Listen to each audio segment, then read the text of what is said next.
बिहार चुनाव से पहले फिर गरमाएगा जातीय समीकरण। ऑपरेशन सिंदूर के हीरो बिहार के लाल ने दिखाया दम।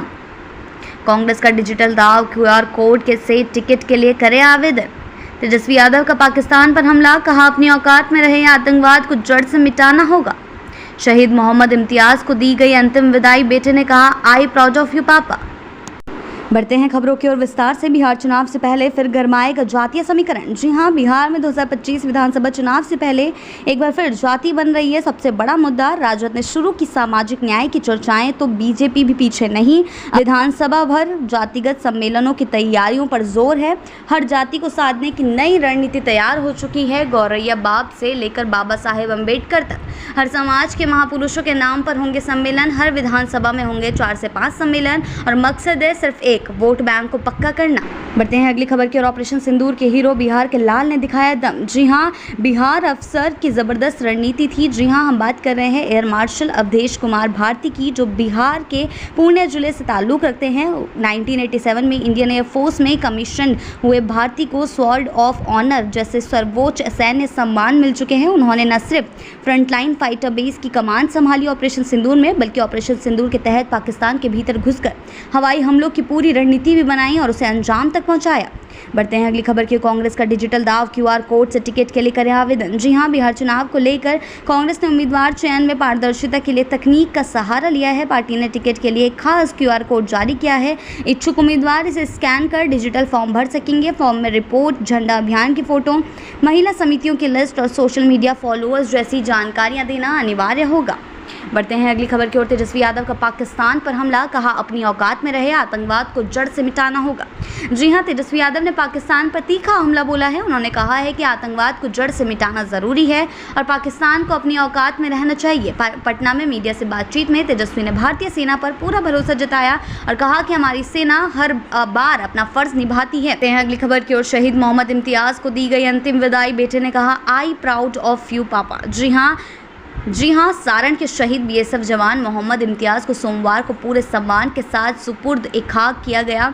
उनके बेटे इमरान ने मीडिया से कहा आई प्राउड ऑफ यू पापा और शहीदों को नमन करते हुए अपने पिता पर गर्व जताया। 10 मई को जम्मू में पाकिस्तान की गोलीबारी में शहीद हुए मोहम्मद इम्तियाज की अंतिम यात्रा में नेताओं ने श्रद्धांजलि अर्पित की। बेटे ने कहा कि उनके पिता बेहद मजबूत इंसान थे। बढ़ते हैं अगली खबर की ओर। पहलगाम आतंकी हमला और सीज फायर पर आरजेडी ने संसद में चर्चा की मांग, बीजेपी ने किया पलटवार। जी हां, आरजेडी ने पाकिस्तान भारत युद्ध विराम और ऑपरेशन सिंदूर पर संसद में चर्चा की मांग की है। ये सवाल उठाते हुए कि अमेरिका के हस्तक्षेप के बाद सीज फायर क्यों हुआ। राजद प्रवक्ता मृत्युंजय तिवारी ने कहा कि पूरा देश ये जानना चाहता है कि इस निर्णय के पीछे क्या कारण थे। बीजेपी ने इस पर पलटवार किया और कहा कि ये समय राजनीति का नहीं बल्कि एकजुटता और सेना के मनोबल को बढ़ाने का है। बीजेपी ने कहा कि आतंकवाद से लड़ाई में हम सभी को एकजुट रहना चाहिए। अगली खबर की। ऑपरेशन सिंदूर के बाद बिहार में सियासी घमासान, पीएम मोदी करेंगे रैली, राहुल गांधी फूकेंगे जान। जी हां, ऑपरेशन सिंदूर और भारत पाक संघर्ष विराम के बाद बिहार में सियासी घमासान तेज हो गया है। प्रधानमंत्री नरेंद्र मोदी 25 से 30 मई के बीच विक्रमगंज में रैली करेंगे। वहीं कांग्रेस नेता राहुल गांधी का बिहार दौरा 15 मई को प्रस्तावित है, जहां वे चुनावी तैयारियों पर चर्चा करेंगे। दोनों दलों के दिग्गज नेताओं का दौरा बिहार की राजनीति को और भी गर्म कर देगा।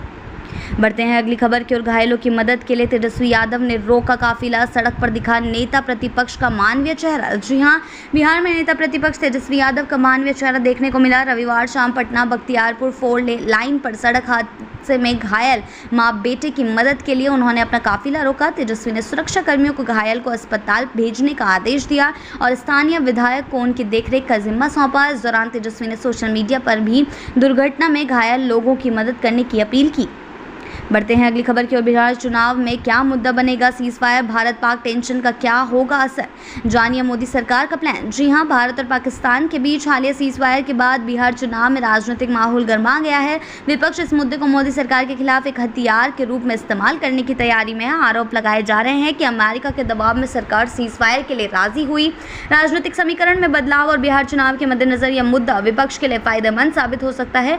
विपक्ष सीज फायर पर सरकार की नीतियों की आलोचना करते हुए इसे चुनावी मुद्दा बन सकता है। बढ़ते हैं अगली खबर की ओर। तेज प्रताप यादव ने पायलट की वर्दी में वीडियो पोस्ट किया, भारत पाक तनाव में देश सेवा का किया ऐलान। जी हां, राजद नेता तेज प्रताप यादव एक बार फिर सुर्खियों में हैं। इस बार उन्होंने पायलट की वर्दी में एक वीडियो पोस्ट शेयर किया जिसमें उन्होंने खुद को सर्वश्रेष्ठ पायलट बताते हुए भारत पाकिस्तान के बीच बढ़ते तनाव के बीच देश सेवा करने के लिए अपनी तत्परता जाहिर की।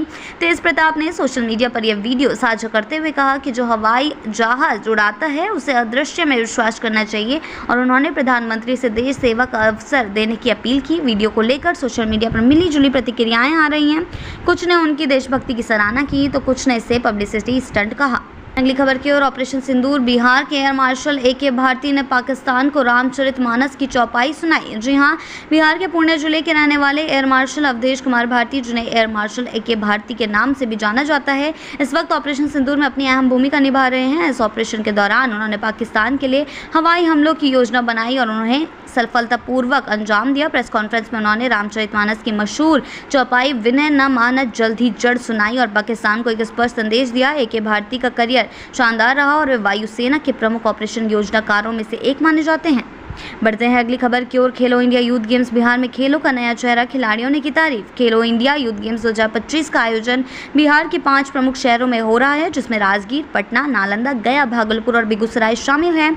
इस आयोजन ने राज्य के बदलते चेहरे को उजागर किया है और बिहार के खेल बुनियादी ढांचे को नई पहचान दिलाई है। खिलाड़ियों ने यहाँ के आधुनिक स्पोर्ट्स इंफ्रास्ट्रक्चर और सुविधाओं की जमकर तारीफ की।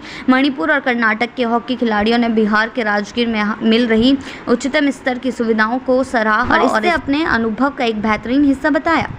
बढ़ते हैं अगली खबर की ओर। हसनपुर विधानसभा सीट यादवों के लिए हमेशा से विजय की भूमि। बिहार की जाति राजनीति का दिलचस्प उदाहरण। जी हां, बिहार की हसनपुर विधानसभा सीट पर हमेशा से यादव जाति के उम्मीदवारों का दबदबा रहा है, चाहे राजद हो, जेडीयू हो या कांग्रेस। इस सीट पर अब तक सिर्फ यादव ही विधायक बने हैं।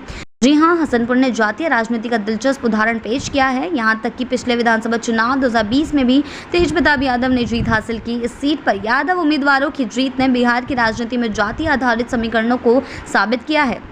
बढ़ते हैं अगली खबर की ओर। सुपौल में सिस्टम से टकराना पड़ा महंगा, 60 राजस्व कर्मचारी निलंबित। जी हां, सुपौल में 60 राजस्व कर्मचारी के खिलाफ बड़ी कार्रवाई हुई। इन कर्मचारियों ने बिहार राज्य भूमि सुधार कर्मचारी संघ के आह्वान पर 7 मई से हड़ताल शुरू की थी, जो लंबित मांगों को लेकर की गई थी। प्रशासन की चेतावनी और वार्ता के बावजूद कर्मचारी अनुपस्थित रहे, जिसके कारण जिला प्रशासन ने उन्हें निलंबित कर दिया। ये कार्रवाई बिहार सरकारी सेवक नियमावली 2005 के तहत की गई और इससे जिले की प्रशासनिक व्यवस्था पर असर पड़ा है। बढ़ते हैं आखिरी खबर की ओर। जमीन मालिकों के लिए राहत भरी खबर, सर्वे की तारीख बढ़ी। जी हां, बिहार के जमीन मालिकों के लिए आई है राहत भरी खबर। भूमि सर्वेक्षण के तहत जरूरी कागज प्रश्न पत्र 2 और 3 अपलोड करने की अंतिम तारीख अब बढ़ा दी गई है। पहले की डेडलाइन 31 मार्च थी, लेकिन अब रैयतों को और कुछ समय मिल गया है। दरभंगा में अब तक 73% रैयतों ने ही अपने दस्तावेज अपलोड किए हैं, जबकि बाकी अभी भी संशय में हैं। हालांकि सरकार ने नई तारीख का खुलासा नहीं किया है, लेकिन भूमि विवाद सुलझाने की दिशा में ये एक बड़ा कदम माना जा रहा है।